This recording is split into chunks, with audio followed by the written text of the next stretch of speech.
Welcome to Influential Entrepreneurs, bringing you interviews with elite business leaders and experts, sharing tips and strategies for elevating your business to the next level. Here's your host, Mike Saunders. Well, hello and welcome to this episode of Influential Entrepreneurs. This is Mike Saunders with Marketing Huddle, and today we have with us executive and leadership coach Ray Castellanos. Ray, welcome to the program. Mike, thank you so much for having me on the show. I'm really excited to be here.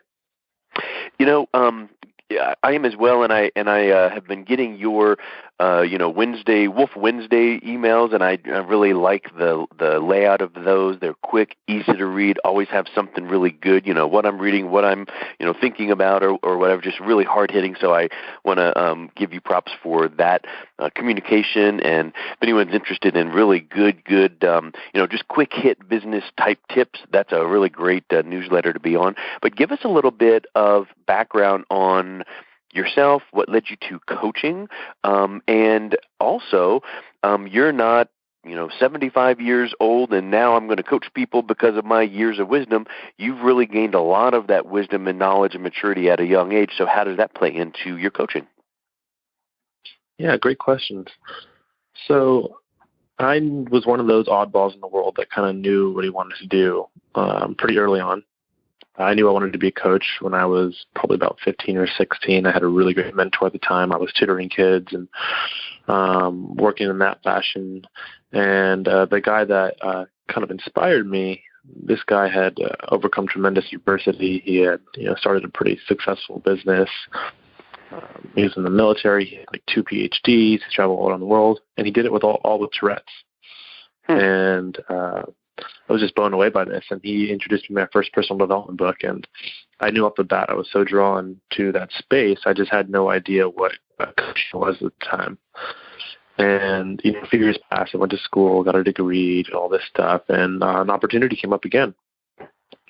And I had a friend who was taking a study abroad program out in Sweden and reached out to me, and she basically just said, "Ray, you have to check this out. You've talked about doing it. You don't need to be older." Because in my mind, I had to be a lot older, an older gray-haired man that's done a lot of businesses. And she was like, just take a really good course or a program that's accredited. And then I started researching, and I was instantly overwhelmed with the sheer amount of material out there, a lot of, BS material out there. And then so I started interviewing coaches, and I found some really great coaches who looked good on paper. And when I interviewed them, it was just a disconnect. It wasn't, it didn't resonate. It didn't feel right. And so I was really disheartened at that point, and I didn't see a clear path. But I knew that if I didn't do something, I was really looking for a young coach to follow or someone to be a good example of what I wanted to do, and I couldn't find very many. Very far and few between. So, I remember at one point I was just overwhelmed with fear and ambiguity, coming out of school. I think I was 24 at the time when I started coaching, which is like more than 25 years younger than the average coach. Sure. And I was terrified. I didn't know what I was going to do. It was like a huge chunk of money for someone that's out of school, but I knew I had to do it. And I knew I didn't want to regret it. And so I decided then and there that I don't care what it take. What would it take? I'm just going to make it happen. And I jumped in head first and been going ever since. And it's been an amazing journey. It's been an adventure. And I have consistently been the youngest person in the room. I was just literally thinking those words as you're saying that. Yeah. Hey, something else you said, or something you said made me think of something that I heard this week. And how little plays on you hear these play on words, and it really sticks with you. And I thought that it was really applicable to what you just said. We need to be working on becoming more credible before we work on becoming incredible.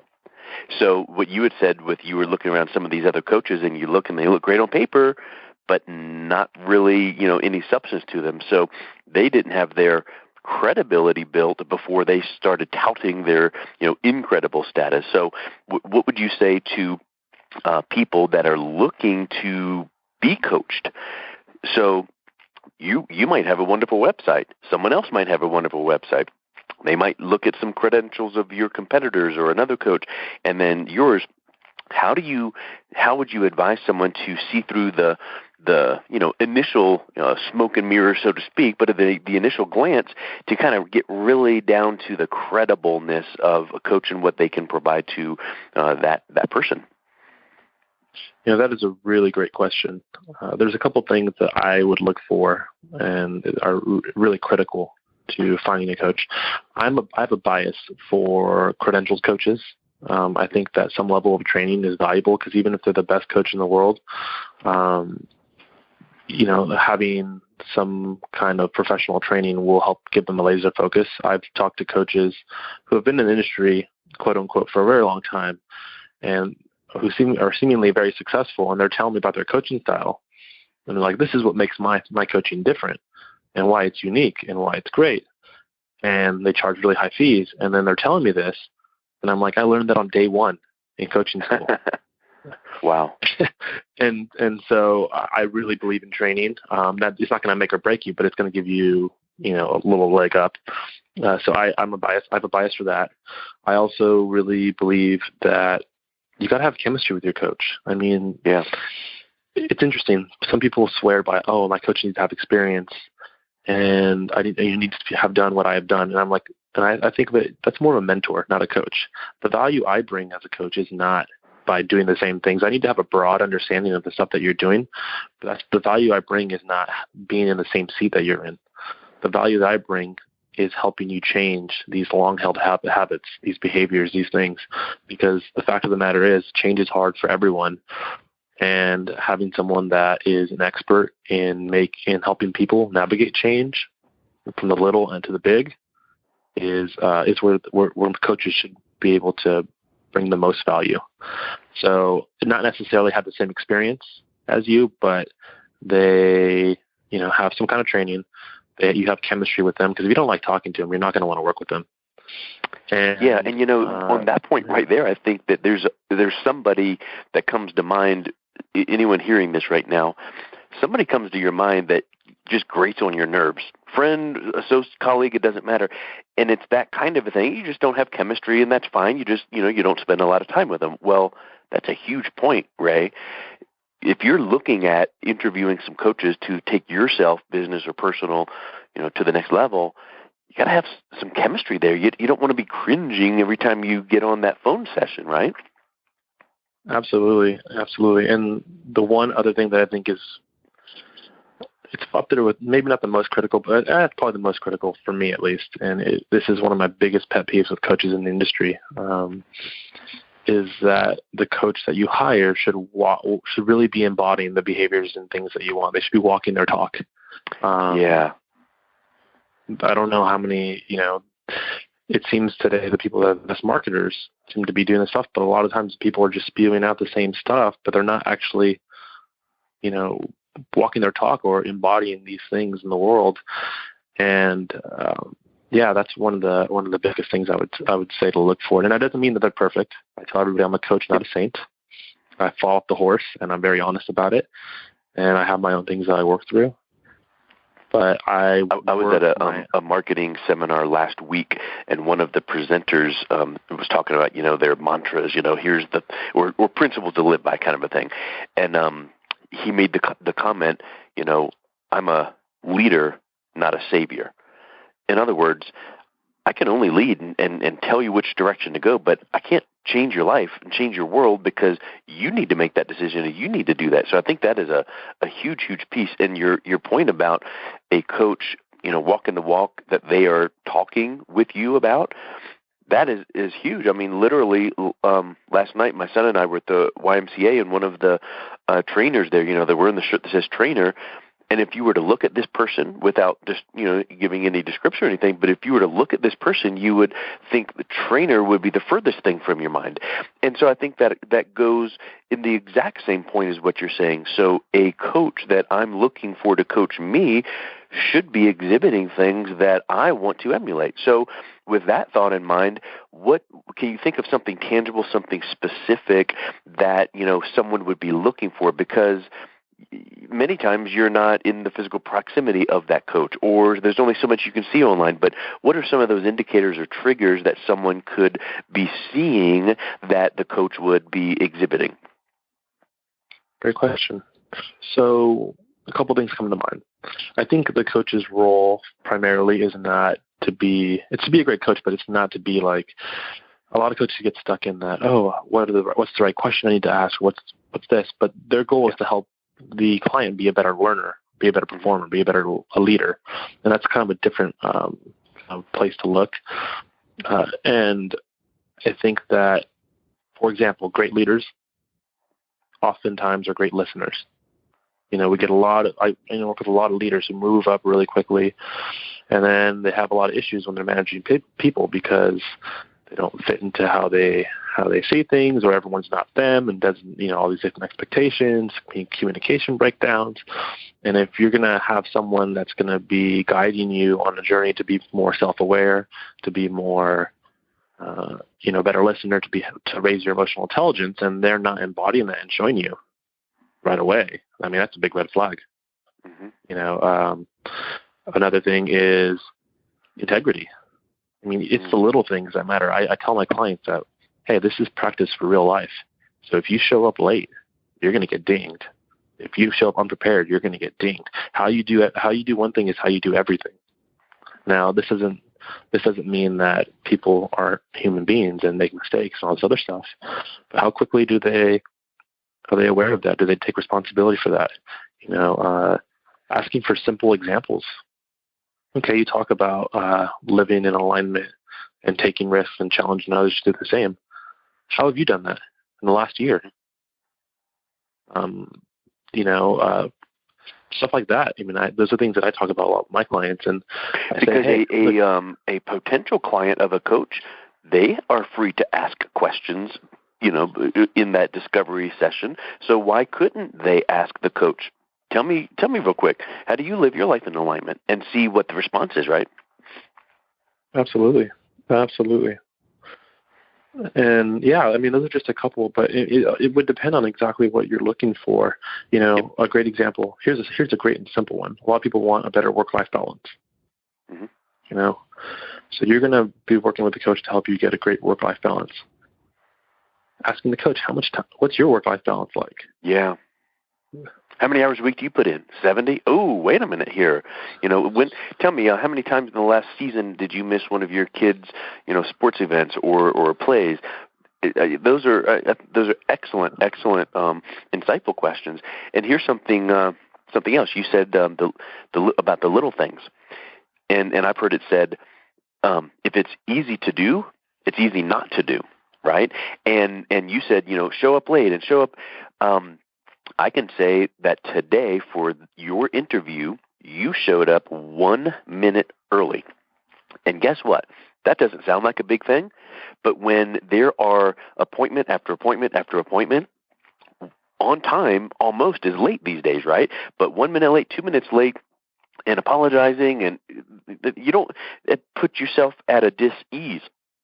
But when you show up 1 minute early, you're prepared. And so tip of the hat to you, because without even knowing it, I didn't know I was going to ask you that question. But when you brought that up, it made me remember, yeah, you know what? You're walking the talk because you showed up 1 minute early for this interview right there. And I think that those kinds of things, the little things, then are amplified in the bigger things in life. So if you're doing these little things correctly, you're probably having the same kind of qualities in bigger areas in your business and life and things like that too. Absolutely. Well, thank you for noticing that. And absolutely, I work really hard to walk my talk. Now, I do fall off the horse every once in a while, and quite often. You're not perfect? What? I own it. Yeah. Yeah, of course. And you know what? Let me tell you something else that I've noticed out, in the world of business these days. There's a big thing with transparency, and I think that a lot of people, your audience, your target audience, your prospective clients, and your actual clients, really relate well and resonate well when they see you being transparent, when it's not a wonderful, revelation about yourself. Not that you need the deep, dark secrets, but I think, you saying, I fall off the horse, I'm not perfect. Or I've even heard some people, doing some Facebook Lives recently where they're like, you know what, let me just tell you, I just dropped the ball here, and here, but let me tell you where I learned. And so I think that's a really big thing that people need to realize in their life, right? Absolutely. Absolutely. I really think that leadership has significantly changed over the years, and there's still some old school leaders that, what the boss says goes, and, always looking good, always getting it right. And I think that's just the wrong way these days. I think the environment and the landscape of business is transformed. There's so much complexity. There's so many unknowns. You got to be able to lead a team when you don't even know exactly where you're going. And navigating all this, you got to be humble. You got to be able to be like, hey, I don't know where I'm going, but we're going to figure this out. With everyone working together, we can do this, and being honest about that and transparent. And I think you're the people you're leading permission to own up to their own mistakes, because when you don't and when you hide them, you're embodying the behaviors that they're going to be doing too. They don't listen to what you say; they listen to what you do, and so it goes right down into the culture. Exactly. Hey, your website is feedyourwolf.co. What's the story behind Feed Your Wolf? Great question. So there's a story that just always stuck with me, and I'll just share it with you since it's a short story. It was about maybe, I want to say 4 years ago, maybe 5 years ago that I read this story, and it's called The Tale of Two Wolves. And it's basically a grandfather Cherokee is telling his grandson about a battle that goes on between all of us. He says there's two wolves inside all of us. There is one that is good, it's generosity, it's humility, it's love, etc., etc. And there's one that's bad. It's hate, it's evil, it's greed, etc., etc. And the grandson thinks about it for a second and asks, well, which one wins? And the grandfather simply replies, the one you feed. Mm. And I really believe that the work that I do is really about choices. It's about helping people make better choices and helping people perceive better choices. So you can't change what you can't see. And feeding the wolf, or feeding the good wolf, allows you to pick up on more possibility, to perceive better choices, to be more aware of these things so that you can easily get out of your own way and choose to show up and lead in a way that aligns with who you are and what you want. That's cool. I love that. Yeah, I try not to say good wolf because I don't want to be presumptuous. My wolf's a little good and a little bad sometimes, so feed your own wolf. You feed your good wolf, and then the bad wolf gets some morsels because you have to, so that's where you're falling off the horse, so to speak. So, of course, you're human. Everyone is going to have that. That's great. I love that story. I've heard it before. I love that word picture, and you took it to heart and started your whole focus of your coaching, even your website around that. So that's wonderful. Hey, so let's wrap up with tell us about your upcoming podcast and what's the story behind that? Yeah, so we talked a little bit earlier about transparency, and this is something that I've noticed over and over and over again. I've had the opportunity to work with hundreds of clients over the years, some who are incredibly successful, some who are on their way there, and it doesn't matter who they are. Fear of failure seems to come up quite a bit in one way or another. And so I had an itch I just needed to scratch. Last year just kept coming up for me over and over again. So this year I took on a project, and the project is a podcast called We Fell Forward.